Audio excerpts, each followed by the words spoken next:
Saviez-vous que le secret pour transformer les plus grands défis de votre vie en vos plus grandes opportunités pourrait avoir été découvert il y a plus de 2000 ans? Imaginez affronter les tempêtes de la vie avec un calme si puissant que rien ne pourrait ébranler votre paix intérieure. Cela ressemble à un super-pouvoir, n'est-ce pas? Eh bien, ce n'est pas juste une fantaisie. Ce super-pouvoir ancestral, c'est une philosophie séculaire qui est aussi pratique aujourd'hui que dans les marchés animés et les halls de marbre de la Rome et de la Grèce antique. Le stoïcisme nous enseigne que, bien que nous ne puissions pas contrôler chaque aspect de nos vies, nous avons un pouvoir absolu sur la manière dont nous choisissons de réagir. Dans le monde d'aujourd'hui, où l'incertitude semble être la seule certitude, ces enseignements pourraient être l'encre que nous avons tous cherchée. Et si je vous disais que le stoïcisme est plus une question d'action que de pensée? Il s'agit de vivre une vie remplie de buts, de résilience et de bonheur, quels que soient ceux que la vie vous réserve. Il ne s'agit pas de supprimer vos émotions, mais de les comprendre et de les gérer pour mener une vie plus épanouissante. Alors, que vous soyez confronté au stress, à l'adversité, ou que vous cherchiez simplement à trouver plus de joie dans le quotidien, restez avec nous. Aujourd'hui, nous plongeons profondément dans le stoïcisme, découvrant sa sagesse intemporelle et apprenant comment il peut transformer non seulement notre manière de penser, mais aussi notre façon de vivre. Si vous êtes impatient de vous lancer dans ce voyage de transformation, n'oubliez pas de vous abonner, de partager et d'appuyer sur le bouton « J'aime ».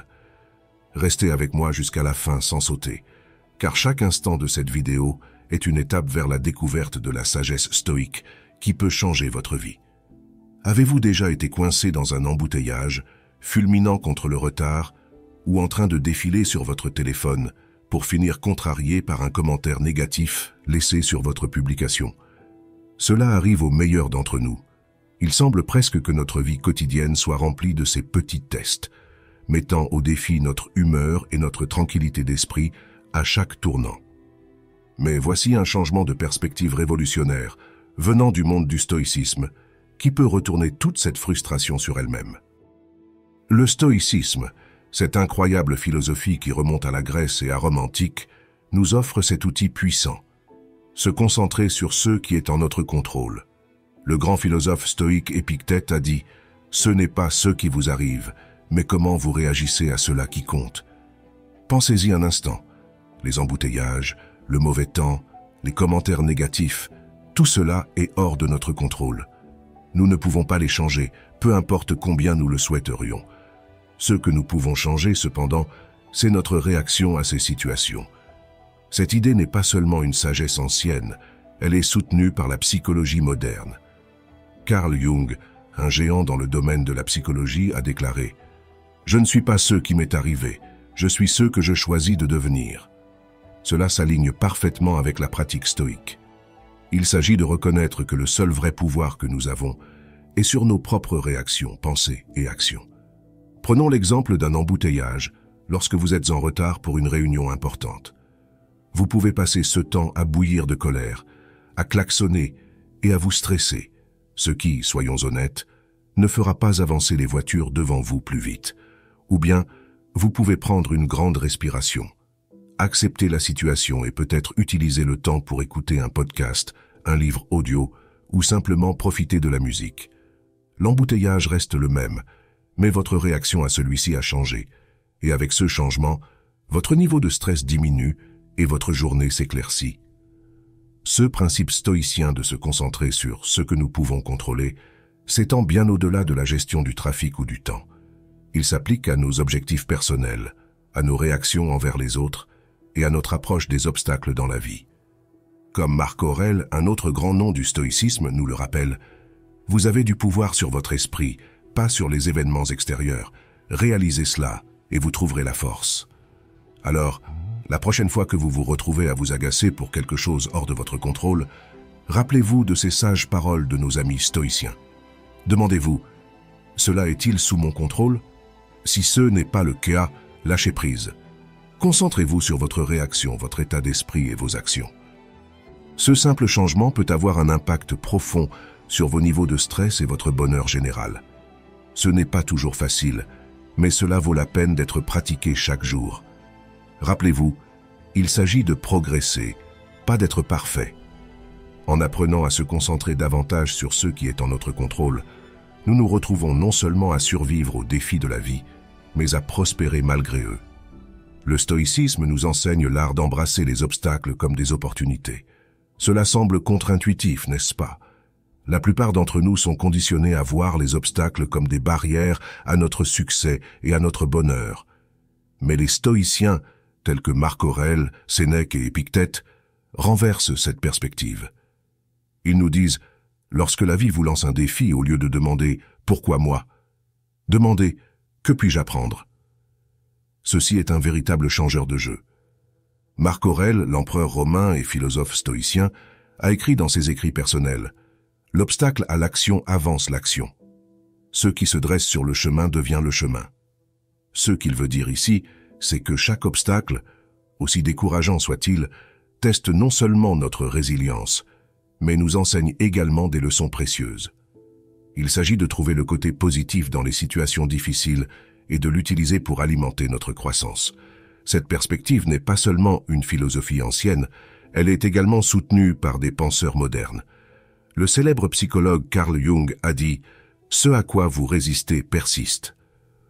En luttant contre les obstacles, nous leur donnons plus de pouvoir sur nous, mais en les acceptant et en apprenant d'eux, nous pouvons les surmonter.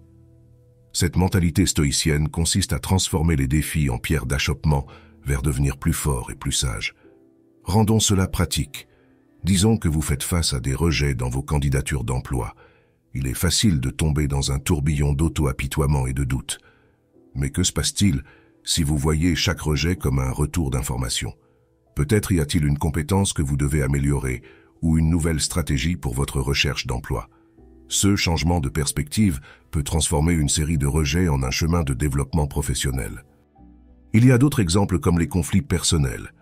Ils sont inconfortables et stressants, mais offrent également une chance de pratiquer la patience, l'empathie et les compétences de communication. Chaque désaccord est une opportunité de comprendre des points de vue différents et d'affiner nos capacités de résolution de conflits. L'essence d'embrasser les obstacles comme des opportunités réside dans la question que nous nous posons. Que peut m'enseigner cette situation? Au lieu d'être des victimes passives des circonstances, nous devenons des apprenants actifs et des résolveurs de problèmes. Cela ne signifie pas que faire face aux obstacles devient facile, mais cela signifie que nous les abordons avec une mentalité orientée vers la croissance et l'apprentissage. Épictète a dit « Ce n'est pas ce qui vous arrive, mais comment vous réagissez qui compte. » C'est le cœur du stoïcisme. Il s'agit de voir au-delà de la douleur ou de la frustration immédiate d'un obstacle et de trouver les leçons et les opportunités qu'il présente. Alors, lorsque vous êtes confronté à un défi, grand ou petit, essayez de faire une pause et de le reformuler. Demandez-vous ce que vous pouvez apprendre de la situation et comment elle peut vous rendre plus fort et plus sage. Rappelez-vous, les obstacles ne sont pas simplement des barrières à surmonter, ils sont des opportunités de croissance. En adoptant cette mentalité stoïcienne, nous pouvons naviguer dans les hauts et les bas de la vie avec plus de grâce, de résilience et de sagesse. C'est quelque chose dont nous entendons souvent parler, n'est-ce pas? Vivez dans le présent. Mais qu'est-ce que cela signifie réellement et pourquoi est-ce si important? Vivre dans le moment présent, c'est embrasser pleinement et vivre où vous êtes à cette seconde précise, sans laisser votre esprit vagabonder vers les soucis de demain ou les regrets d'hier. C'est réaliser que la vie, avec toute sa beauté, ses défis et ses surprises, se déroule maintenant. Ce concept n'est pas nouveau. Il a été une pierre angulaire de la philosophie stoïcienne, répété par de grands esprits comme Marc Aurèle, Sénèque et Épictète, et il a été réitéré par des psychologues et penseurs modernes. Commençons par les stoïciens. Marc Aurèle a dit « Ne demeure pas dans le passé, ne rêve pas du futur, concentre l'esprit sur le moment présent ». Il comprenait que le pouvoir de vivre dans le présent réside dans sa capacité à nous ancrer, à éclaircir notre esprit des distractions et à nous permettre d'apprécier la richesse de la vie telle qu'elle se déroule. Mais pourquoi est-il si difficile de rester présent? Nos esprits sont souvent encombrés de pensées, de soucis sur ce qui vient ensuite, ou de rejouer des choses qui se sont déjà produites. Ce bruit mental constant nous éloigne de la beauté et du potentiel du ici et maintenant. Comme l'a dit le célèbre psychologue Carl Jung, la moindre des choses avec un sens vaut plus dans la vie que la plus grande des choses sans elle. Vivre dans le moment présent donne du sens aux petites expériences quotidiennes, enrichissant nos vies au-delà de toute mesure. Aristote a parlé de l'importance d'être attentif au présent pour atteindre l'eudémonie, ou un état d'être heureux, en bonne santé et prospère. Il croyait qu'en se concentrant sur le ici et maintenant, nous pourrions vivre une vie vertueuse, tirant le meilleur parti de notre expérience humaine. Alors, comment pouvons-nous pratiquer de vivre dans le présent? Cela commence par la pleine conscience, l'art de prêter attention au moment présent sans jugement. Lorsque vous mangez, savourez chaque bouchée. Lorsque vous marchez, remarquez la sensation du sol sous vos pieds. Écoutez activement lorsque quelqu'un vous parle, au lieu de planifier ce que vous allez dire ensuite. Ces simples actes de pleine conscience nous ramènent au présent, rendant nos vies plus riches et plus significatives. Sénèque a offert cette sagesse. Le vrai bonheur est d'apprécier le présent, sans dépendance anxieuse sur l'avenir. Il comprenait que l'anxiété pour ce qui vient ou ce qui a été sert seulement à diminuer notre bonheur dans le présent. Vivre dans le présent n'est pas d'ignorer l'avenir ou d'oublier le passé. C'est trouver un équilibre où nous apprenons de notre passé et planifions pour notre avenir sans laisser ces activités consommer notre présent. C'est dans cet équilibre que nous trouvons la paix et le contentement. Rappelez-vous, chaque moment est une opportunité de réinitialiser et de se recentrer sur le maintenant. C'est dans le présent que nous vivons, aimons et créons des souvenirs. Je sais que le mot autodiscipline peut évoquer des images de planning rigide et une vie dépourvue de plaisir, mais réimaginons ensemble cette image. L'autodiscipline n'est pas une question de restriction de votre vie. Il s'agit plutôt de vous donner le pouvoir de faire des choix qui correspondent à vos valeurs les plus profondes et à vos aspirations à long terme. C'est choisir ce qui est juste pour vous, et non ce qui est facile sur le moment. Au cœur, développer l'autodiscipline est une question de maîtrise de soi. C'est dire oui aux choses qui nous servent, et non à celles qui ne nous servent pas, même quand c'est difficile. Pensez-y, que ce soit pour s'en tenir à une routine d'entraînement, économiser de l'argent au lieu de faire des achats impulsifs ou éteindre Netflix pour se concentrer sur un projet, ces choix peuvent ne pas apporter une satisfaction immédiate, mais ils pavent la voie à une satisfaction et un succès à long terme. La philosophie stoïcienne a beaucoup à dire sur l'autodiscipline. Marc Aurèle, l'empereur romain et philosophe stoïcien, a écrit « Vous avez le pouvoir sur votre esprit, pas sur les événements extérieurs. Réalisez cela, et vous trouverez la force. » Cette puissante déclaration met en lumière l'essence de l'autodiscipline. Il s'agit de contrôler nos impulsions, nos émotions et nos actions, malgré les tentations et les distractions externes que la vie nous lance. Sénèque offre une sagesse sur le sujet également. Il nous conseille d'être fermes et de contrôler nos désirs plutôt que d'être contrôlés par eux. Il comprenait que la véritable liberté vient de l'intérieur, de notre capacité à nous gouverner nous-mêmes et nos appétits. Mais pourquoi l'autodiscipline est-elle si cruciale? Aristote, le philosophe grec ancien, éclaire ce point. Il croyait que nous atteignions l'excellence et la vertu à travers l'habitude. En pratiquant l'autodiscipline, nous cultivons des habitudes qui nous mènent vers notre meilleur soi. Il ne s'agit pas d'actes occasionnels de volonté, mais de faire constamment des choix qui reflètent nos valeurs et nos objectifs. Construire l'autodiscipline est également lié à la compréhension psychologique moderne. Carl Jung, pionnier de la psychologie, a souligné l'importance d'intégrer tous les aspects de notre personnalité pour vivre pleinement. Cette intégration nécessite l'autodiscipline, car nous devons naviguer dans les désirs des différentes parties de notre psyché, en choisissant des chemins qui contribuent à notre bien-être et à notre croissance globale. Alors, comment pouvons-nous bâtir l'autodiscipline dans notre vie quotidienne? Commencez petit. Choisissez un domaine que vous souhaitez améliorer, que ce soit votre régime alimentaire, votre routine d'exercice ou vos habitudes de dépenses. Fixez des objectifs clairs et réalisables, et prenez-le jour après jour. Rappelez-vous, chaque fois que vous faites un choix qui aligne avec vos objectifs, vous renforcez le muscle de l'autodiscipline. Épictète nous rappelle « Aucune grande chose n'est créée soudainement ». L'autodiscipline se construit à travers de petites actions constantes. Il s'agit de progrès, pas de perfection. Développer la résilience émotionnelle. Quand la vie nous lance des défis, nous éprouvons tous un tourbillon d'émotions. Se sentir en colère, triste ou frustré fait naturellement partie de l'expérience humaine. Mais voici l'astuce. Il ne s'agit pas seulement des émotions que nous ressentons, mais de la façon dont nous les gérons qui fait toute la différence. C'est là que la magie de la résilience émotionnelle entre en jeu. La résilience émotionnelle, c'est comme un super pouvoir qui nous permet de naviguer à travers les tempêtes de la vie avec grâce et d'en sortir plus fort. Il s'agit de reconnaître nos émotions, de les comprendre, puis de prendre des mesures positives pour avancer, plutôt que d'être submergés par le courant de nos sentiments. Les stoïciens avaient beaucoup à dire à ce sujet. Marc Aurèle, par exemple, nous rappelle « Vous avez le pouvoir sur votre esprit, pas sur les événements extérieurs. Réalisez cela, et vous trouverez la force. » Cette profonde perspicacité touche l'essence de la résilience émotionnelle. Reconnaître que, même si nous ne pouvons pas contrôler ce qui nous arrive, nous avons le contrôle sur la manière dont nous y répondons. Nos émotions n'ont pas à diriger nos actions. Sénèque offre de la sagesse sur l'affrontement de l'adversité sans perdre notre calme. Il enseigne que les épreuves de la vie sont des tests de notre caractère et de notre résilience. En faisant face à nos sentiments avec compréhension et patience, nous pouvons devenir plus sages et plus forts. Mais comment développer cette résilience émotionnelle?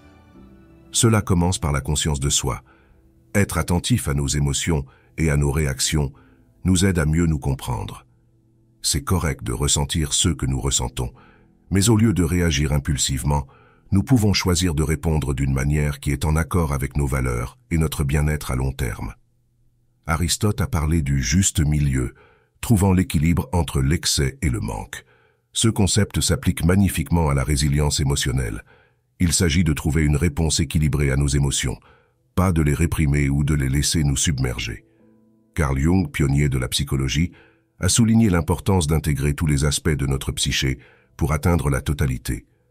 Une partie de ce processus implique de confronter nos émotions, de les comprendre et d'apprendre d'elles. C'est au cœur du développement de la résilience émotionnelle. Alors, que pouvez-vous faire lorsque vous êtes saisi par de fortes émotions? Tout d'abord, donnez-vous la permission de ressentir. Reconnaissez vos émotions sans jugement. Ensuite, prenez du recul et essayez de comprendre ce qui a déclenché ces sentiments. Cette réflexion peut offrir un aperçu précieux de vos modèles émotionnels et de vos déclencheurs. Épictète a dit « Ce n'est pas ce qui vous arrive, mais comment vous réagissez qui compte. » C'est un puissant rappel que nos réactions à nos émotions peuvent façonner nos expériences. Au lieu d'être réactifs, nous pouvons choisir de répondre d'une manière qui est constructive et guérissante.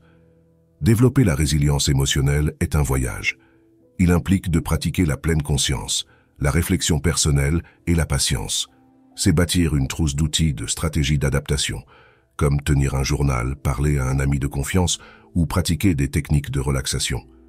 Surtout, c'est traiter soi-même avec gentillesse et compassion alors que nous naviguons à travers nos émotions. La résilience émotionnelle ne consiste pas à ne jamais ressentir d'émotions négatives. C'est plutôt apprendre à traverser les vagues de ces émotions avec grâce, en ressortant de l'autre côté, plus fort et plus conscient de soi. En développant la résilience émotionnelle, nous nous donnons les moyens de faire face aux défis de la vie avec courage et sérénité. Embrassons ensemble ce voyage, en nous soutenant mutuellement pour devenir plus émotionnellement résilients et, en fin de compte, mener une vie plus épanouissante. Les stoïciens, y compris de grands esprits tels que Marc Aurèle, Sénèque et Épictète, utilisaient ce concept non pour créer la peur, mais pour inspirer une appréciation plus profonde de chaque moment. Ils croyaient qu'en gardant à l'esprit l'inévitabilité de la mort, nous vivrions plus pleinement, consciemment et avec gratitude pour le présent. Marc Aurèle, dans ses méditations, réfléchissait souvent sur la brièveté de la vie, nous encourageant à vivre d'une manière vraie selon nos valeurs et à profiter au maximum du temps qui nous est donné. Tu pourrais quitter la vie dès maintenant, que cela détermine ce que tu fais, dis et pense, écrivait-il. Ce n'est pas une question de morosité, c'est un appel à l'action, un rappel pour se concentrer sur ceux qui comptent vraiment, pour laisser de côté les préoccupations mineures et pour vivre avec but et intégrité. Sénèque aussi parlait de la brièveté de la vie, nous exhortant à ne pas gaspiller de temps sur des futilités, mais à nous concentrer sur la création d'une existence significative. Il croyait que le fait d'être conscient de la mort nous encourage à vivre plus sagement et à chérir nos relations et expériences. Épictète soulignait l'importance de se concentrer sur le présent et de tirer le meilleur parti de notre temps, en se rappelant que nous ne vivrons pas éternellement. En étant plus susceptibles de vivre de manière éthique et d'apprécier la beauté et la richesse de la vie, cette conscience temporelle nous guide vers une vie plus pleine. Mais comment pouvons-nous intégrer le memento mori dans notre vie sans que cela ressemble à un nuage sombre au-dessus de nos têtes? Cela commence par changer notre perspective. Au lieu de voir la prise de conscience de la mort comme quelque chose de terrifiant, nous pouvons la voir comme un puissant moteur pour vivre nos vies pleinement. Il s'agit d'embrasser le présent, de ne pas remettre nos rêves ou notre bonheur à un futur non défini qui n'est pas garanti. Pensez aux choses que vous avez reportées, que ce soit poursuivre une passion, renouer avec des proches, ou simplement prendre le temps d'apprécier les petits plaisirs de la vie quotidienne. Le memento mori nous rappelle de ne pas tenir notre temps pour acquis. Il nous encourage à vivre de manière plus authentique, à dire ce que nous pensons, à aimer ouvertement et à être pleinement présents dans nos vies. Ce concept nous enseigne également à apprécier l'impermanence de la vie, ce qui, à son tour, approfondit notre gratitude pour les moments que nous vivons. En nous souvenant que notre temps est limité, nous sommes plus enclins à chérir nos expériences, à vivre plus consciemment et à exprimer notre gratitude pour les personnes et les moments qui enrichissent nos vies. Utilisons donc le memento mori, non comme une source de peur, mais comme un catalyseur pour la croissance, la gratitude et une appréciation plus profonde de la vie. Laissons-le nous rappeler de prendre des décisions qui correspondent à nos valeurs les plus profondes, de chérir nos relations et de savourer la beauté du moment présent. Ce souvenir que nous mourrons un jour nous encourage à vivre plus pleinement aujourd'hui. En embrassant le memento mori, nous trouvons un puissant rappel de vivre non dans la crainte de la mort, mais dans la célébration de la vie. Faisons en sorte que chaque moment compte, non pas parce que nous avons peur de sa fin, mais parce que nous sommes amoureux de la vie elle-même. Vivons de manière à ce que lorsque notre heure viendra, nous puissions regarder en arrière sans regret, sachant que nous avons vécu pleinement, aimé profondément et apprécié l'incroyable voyage qu'est la vie. C'est fascinant de voir comment un concept aussi simple peut avoir un impact profond sur nos vies. Il s'agit de déplacer notre attention sur ce que nous avons, plutôt que de nous attarder sur ceux qui nous manquent. Cette pratique peut vraiment changer la donne, surtout lors de ces jours qui semblent être une lutte constante. Les stoïciens, aussi sages qu'ils étaient, avaient beaucoup à dire sur la gratitude. Ils croyaient que le bonheur ne vient pas d'avoir plus, mais d'apprécier ce que nous avons déjà. Marc Aurèle écrivait souvent sur l'importance de se concentrer sur le présent et de trouver de la joie dans les choses simples. Il disait « Quand vous vous levez le matin, pensez à quel privilège précieux il est de vivre, de respirer, de penser, de profiter, d'aimer. Voilà la gratitude dans sa forme la plus pure, reconnaissant la valeur de la vie elle-même et les nombreux cadeaux qu'elle nous offre chaque jour. Sénèque parlait de la façon dont nos désirs peuvent nous égarer, nous poussant toujours à vouloir plus et ne trouvant jamais de véritable satisfaction. Il suggérait qu'en se concentrant sur ce que nous avons et en comprenant que les meilleures choses de la vie sont déjà à notre portée, nous pouvons trouver un véritable contentement. Épictète, connu pour son approche pratique de la philosophie stoïcienne, encourageait ses disciples à apprécier leurs circonstances actuelles, quelles qu'elles soient. Il croyait qu'en acceptant et en trouvant de la valeur dans notre situation présente, nous pourrions vivre une vie plus épanouie. Mais comment pratiquer la gratitude, surtout quand la vie nous lance des défis? Cela commence par en faire une habitude quotidienne. Chaque matin ou soir, prenez un moment pour réfléchir sur 3 choses pour lesquelles vous êtes reconnaissant. Cela peut être aussi simple qu'une tasse de café chaud, une conversation avec un ami ou la beauté d'un coucher de soleil. Cette pratique aide à reprogrammer notre cerveau pour se concentrer sur le positif, améliorant notre humeur et notre vision globale de la vie. La gratitude signifie également embrasser les défis et trouver des leçons en eux. Au lieu de demander « Pourquoi cela m'arrive-t-il ?», nous pouvons demander « Que puis-je apprendre de cela ?» Ce changement de perspective peut nous aider à apprécier nos expériences, bonnes ou mauvaises, comme des étapes précieuses sur notre parcours. De plus, pratiquer la gratitude nous aide à construire des relations plus fortes avec les autres. En exprimant de l'appréciation pour les personnes dans notre vie, nous éclairons non seulement leur journée, mais renforçons également nos liens. Un simple merci peut parcourir un long chemin pour montrer à quelqu'un qu'il est apprécié et aimé. Aristote parlait de l'importance de reconnaître le bien dans nos vies et de s'efforcer de vivre une vie vertueuse. Il croyait que la gratitude était une partie clé pour atteindre l'eudémonia, ou le véritable bonheur, car elle nous permet d'apprécier la bonté autour de nous et en nous-mêmes. Même la psychologie moderne soutient les bienfaits de la gratitude. Des études ont montré que les personnes qui pratiquent régulièrement la gratitude éprouvent moins d'anxiété, dorment mieux et ont une vision plus positive de la vie. Comme Carl Jung l'a dit, le mot bonheur perdrait son sens s'il n'était pas équilibré par la tristesse. En reconnaissant et en étant reconnaissant pour le spectre complet de nos expériences, nous trouvons une forme de bonheur plus profonde et authentique. Faisons donc de la gratitude une pierre angulaire de nos vies quotidiennes. Célébrons les petites victoires, chérissons les moments de connexion et trouvons de la joie dans les plaisirs simples.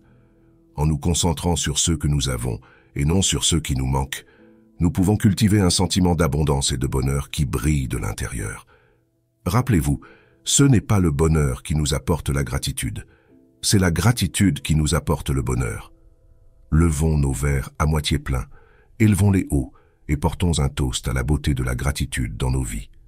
À la recherche de la lueur d'argent, même dans les jours les plus nuageux. Les stoïciens avaient une compréhension profonde de l'excellence personnelle. Ils croyaient que l'excellence ou la vertu est le seul bien et que tout ce que nous faisons devrait viser à vivre une vie vertueuse. Marc Aurèle, par exemple, est un modèle de quelqu'un qui aspirait à l'excellence personnelle. Il a dit « Ne perds plus de temps à discuter de ce qu'est un bonhomme. Sois-en un ». Cette affirmation simple mais puissante encapsule l'essence de l'excellence personnelle. Il s'agit d'incarner les valeurs que nous admirons et de nous efforcer de les vivre chaque jour. Sénèque a souligné l'importance de l'auto-amélioration et de l'apprentissage. Il plaidait pour une vie vécue en accord avec la nature et la raison, suggérant que la véritable excellence vient de l'intérieur et se reflète dans nos actions et nos choix.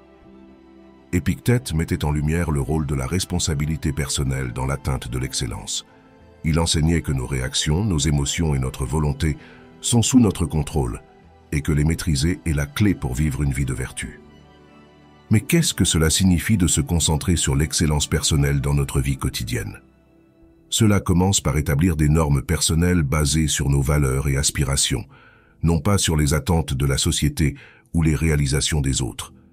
Il s'agit de savoir qui nous sommes, de comprendre nos forces et nos faiblesses, et de prendre des mesures constantes vers l'amélioration. L'excellence personnelle concerne également la résilience. Il s'agit de la façon dont nous répondons aux revers et aux échecs, pas seulement de nos succès. Comme Aristote l'a dit, l'excellence n'est jamais un accident. C'est toujours le résultat d'une intention élevée, d'un effort sincère et d'une exécution intelligente. Elle représente le choix judicieux parmi de nombreuses alternatives. Le choix, pas le hasard, détermine votre destin. Cela signifie embrasser les défis comme des occasions d'apprendre et de grandir, plutôt que de les voir comme des obstacles. En outre, se concentrer sur l'excellence personnelle implique de cultiver un état d'esprit de croissance, une notion défendue par la psychologie moderne. C'est la croyance que nos capacités et notre intelligence peuvent être développées par le dévouement et le travail acharné.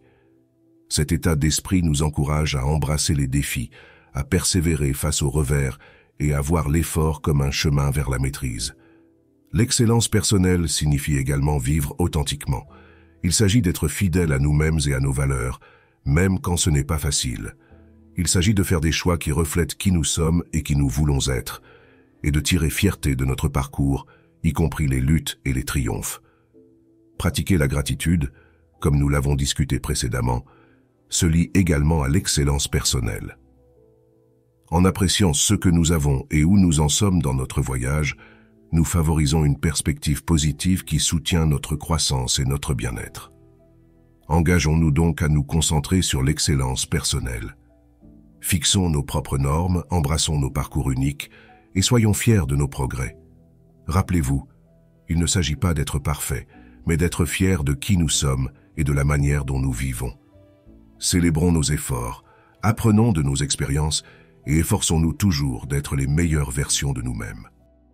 Ensemble, faisons de l'excellence personnelle non seulement un objectif, mais un mode de vie.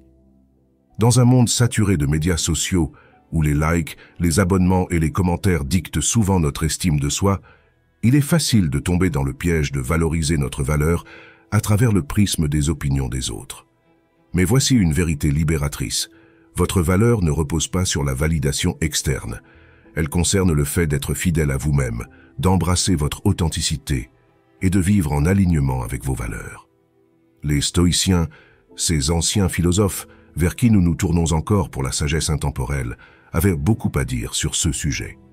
Ils enseignaient que notre paix intérieure et notre liberté proviennent de se concentrer sur ce qui est sous notre contrôle, nos actions, nos pensées, notre intégrité, et non les opinions fluctuantes des autres. Marc Aurèle s'est étonné de la façon dont chaque homme s'aime plus que tous les autres hommes, mais valorise moins son propre avis sur lui-même que celui des autres. Cette observation percutante souligne le paradoxe dans lequel beaucoup d'entre nous vivent. Valoriser le jugement des autres plus que notre propre évaluation. Sénèque renforçait ce sentiment en soulignant l'importance de vivre une vie fidèle à soi-même, et non façonnée par les attentes ou l'approbation des autres. Il croyait que le vrai contentement vient de l'intérieur, de vivre une vie congruente avec nos principes et valeurs.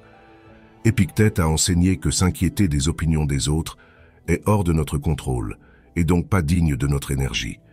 Il encourageait à se concentrer plutôt sur nos propres actions et à vivre vertueusement, car c'est là que réside notre véritable pouvoir. Alors, comment commencer à se soucier moins de ce que pensent les autres et plus d'être fidèle à nous-mêmes? D'abord, c'est comprendre que vous êtes l'auteur de votre histoire de vie. Vous avez le pouvoir de définir votre valeur, pas la société, pas vos abonnés sur les médias sociaux, ni les gens autour de vous. Il s'agit d'ancrer votre estime de soi dans qui vous êtes, les valeurs que vous défendez, la gentillesse que vous répandez et l'effort que vous mettez à être votre meilleur moi. Ensuite, pratiquez l'autoréflexion. Demandez-vous, la vie que je mène est-elle vraiment la mienne?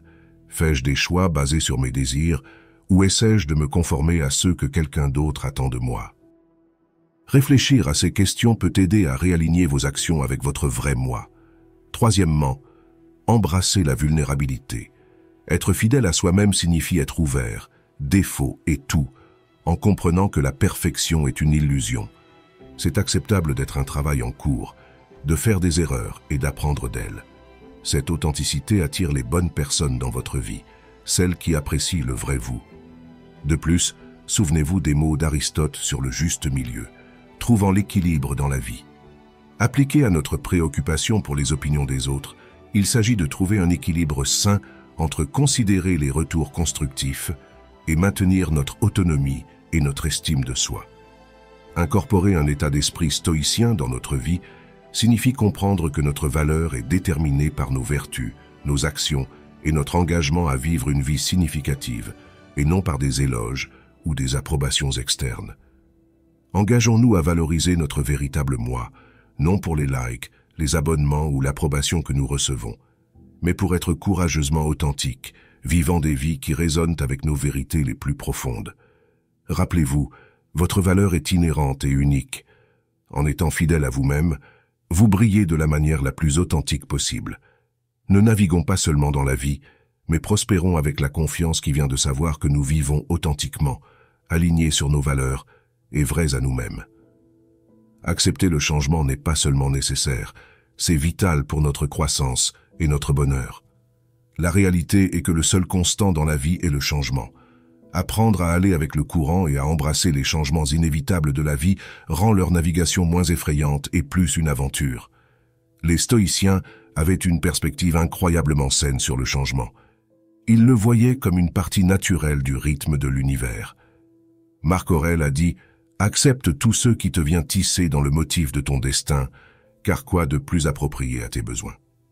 Cette acceptation profonde du changement comme partie intégrante du tissu de la vie nous aide à comprendre que chaque changement, qu'on le perçoive comme bon ou mauvais, a sa place dans notre histoire. Sénèque enseignait que devenir trop attaché à nos circonstances actuelles peut conduire à la déception, car inévitablement, ces circonstances changeront. Il nous conseillait d'être flexibles et de comprendre que le changement n'est pas juste une partie de la vie, mais un élément nécessaire de notre développement personnel et de notre bonheur. Épictète nous incitait à distinguer entre ceux que nous pouvons contrôler et ceux que nous ne pouvons pas. Il soulignait que, bien que nous ne puissions pas contrôler les événements extérieurs, nous pouvons contrôler nos attitudes envers eux. Cette mentalité est incroyablement libératrice lorsqu'il s'agit de gérer le changement. Il s'agit de se concentrer sur nos réponses, de trouver les opportunités de croissance au sein du changement et d'avancer avec résilience. Mais comment pouvons-nous devenir plus acceptants du changement? Tout d'abord, en reconnaissant que le changement est inévitable. C'est l'ordre naturel des choses. Tout autour de nous est dans un état constant de flux. Les saisons changent, les gens entrent et sortent de nos vies, et nos propres cellules se renouvellent en permanence. Embrasser le changement, c'est embrasser la vie elle-même. Ensuite, par la pratique de la pleine conscience. Être présent dans le moment nous permet d'apprécier nos expériences actuelles sans nous y accrocher. Cette conscience crée un espace pour l'acceptation lorsque ces expériences inévitablement évoluent ou prennent fin. Enfin, en cherchant les leçons dans le changement. Chaque bouleversement dans nos vies, aussi difficile soit-il, vient avec des opportunités d'apprendre et de grandir. Au lieu de demander « Pourquoi cela m'arrive-t-il ?», nous pouvons demander « Que puis-je apprendre de cela ?» Ce changement de perspective peut transformer les défis du changement en tremplin pour le développement personnel. Aristote parlait de l'importance de poursuivre une vie vertueuse comme clé du bonheur. Une partie de la vertu est l'adaptabilité, la capacité de naviguer dans les changements de la vie avec grâce et sagesse. Il s'agit de trouver un équilibre et une harmonie au sein du flux de la vie. La psychologie moderne soutient cette approche stoïcienne du changement. Voir le changement comme une opportunité plutôt qu'une menace peut réduire significativement nos niveaux de stress et d'anxiété. Cela peut renforcer notre résilience, nous rendant mieux équipés pour gérer tout ce que la vie nous lance. Rappelons-nous que le changement n'est pas juste quelque chose à endurer, mais à accueillir comme une partie naturelle et enrichissante de notre voyage. En acceptant le changement, nous nous ouvrons à de nouvelles expériences, à la croissance et au magnifique déroulement de nos chemins uniques dans la vie. Rappelons-nous, aller avec le courant n'est pas de la passivité, c'est s'engager activement dans la vie dans toute sa complexité dynamique. Naviguons dans les courants du changement avec courage, grâce et un cœur ouvert aux possibilités infinies que le changement apporte. Malgré nos différences, nous partageons tous le voyage complexe de la vie. En cultivant une attitude compréhensive et attentionnée envers les autres, nous contribuons à rendre le monde un lieu plus aimable et plus aimant. Les stoïciens, ces philosophes anciens qui continuent de nous éclairer de leur sagesse intemporelle, accordaient une grande importance aux vertus de compassion et d'empathie. Ils croyaient en l'interconnectivité de tous les êtres humains et enseignaient que la gentillesse et la compréhension envers les autres sont des aspects essentiels d'une vie vertueuse. Marc Aurèle, par exemple, nous rappelait que les êtres humains sont des créatures sociales par nature, destinées à vivre en harmonie et en coopération les uns avec les autres. Il disait « Ceux qui n'apportent aucun avantage à la ruche n'en apportent aucun à l'abeille ». Cela illustre magnifiquement l'idée que notre bien-être est intrinsèquement lié au bien-être des autres. Sénèque mettait l'accent sur l'importance de traiter les autres avec gentillesse et générosité. Il soutenait que la compassion est un instinct humain naturel et que, en aidant les autres, nous nous aidons également. Dans ses écrits, Sénèque encourageait à étendre notre empathie même à ceux qui nous ont fait du tort, comprenant qu'ils agissent également en fonction de leur propre lutte et limitation. Épictète enseignait que nous devrions nous efforcer de comprendre les perspectives des autres, reconnaissant que chacun a ses raisons pour ses actions. Cela ne signifie pas cautionner un comportement nuisible, mais plutôt aborder les autres avec un état d'esprit d'empathie, cherchant à comprendre leurs expériences et points de vue. Mais comment pouvons-nous pratiquer la compassion et l'empathie dans notre vie quotidienne? Cela commence par écouter, vraiment écouter, les histoires, expériences et sentiments de ceux qui nous entourent. C'est se mettre à leur place, imaginer leur lutte, leur joie, leur peur, et leurs espoirs. Cet acte de compréhension peut combler le fossé entre nous, favorisant un sentiment de connexion et d'humanité partagée. Une autre façon de cultiver la compassion et l'empathie est à travers des actes de gentillesse, peu importe leur taille. Un sourire, un mot gentil, une oreille attentive, tout cela peut faire une différence significative dans la journée de quelqu'un. En étant présents et attentifs aux autres, nous signalons qu'ils comptent, que leurs sentiments et expériences sont valides et importants.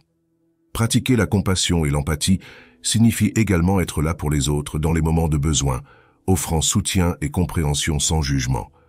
C'est reconnaître la valeur et la dignité de chaque personne, indépendamment de nos différences.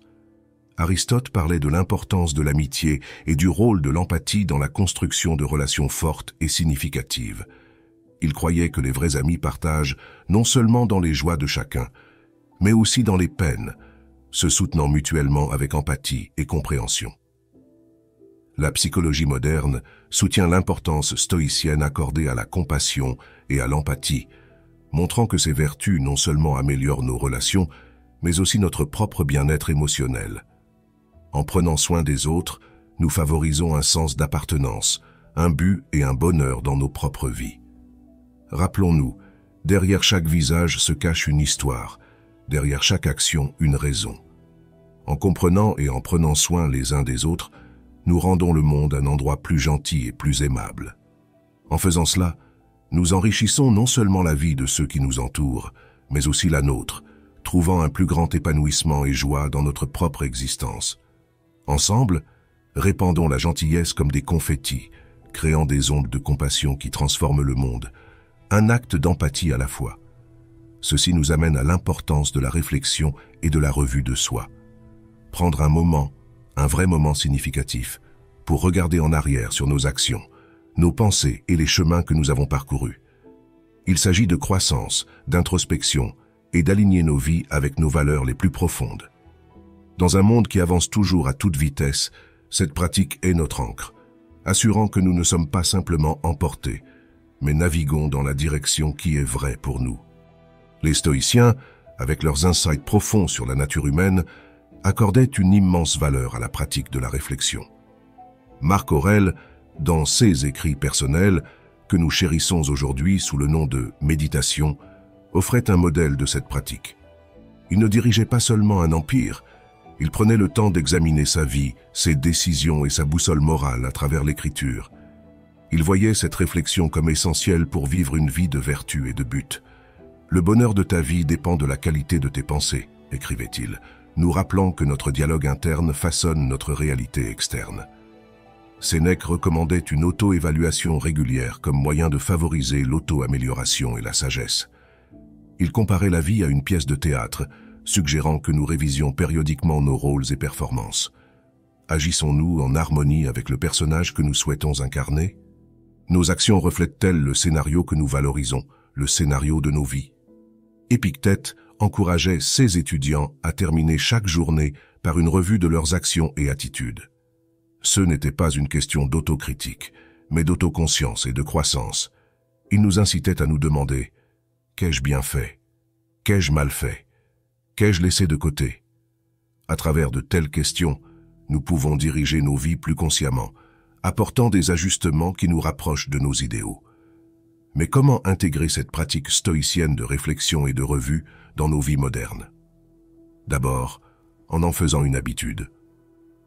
Consacrez quelques minutes chaque jour, peut-être avant le coucher, pour réfléchir à votre journée. Quelles ont été vos victoires? Où avez-vous rencontré des défis et comment avez-vous répondu?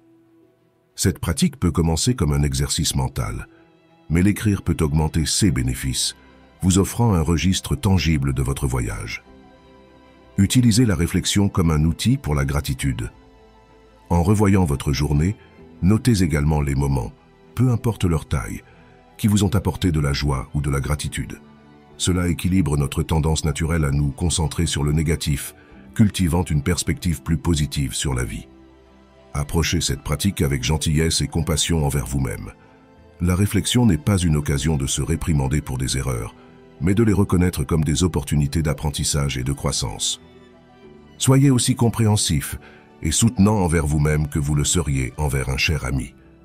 Chacune de ces leçons du stoïcisme n'est pas seulement une sagesse ancienne, elles sont des astuces de vie qui peuvent nous aider à gérer le stress, à prendre de meilleures décisions et à trouver la paix dans le chaos. Rappelez-vous, ce ne sont pas les défis en cours de route qui nous définissent, mais la force que nous trouvons face à eux, la sagesse que nous accumulons et la compassion que nous partageons.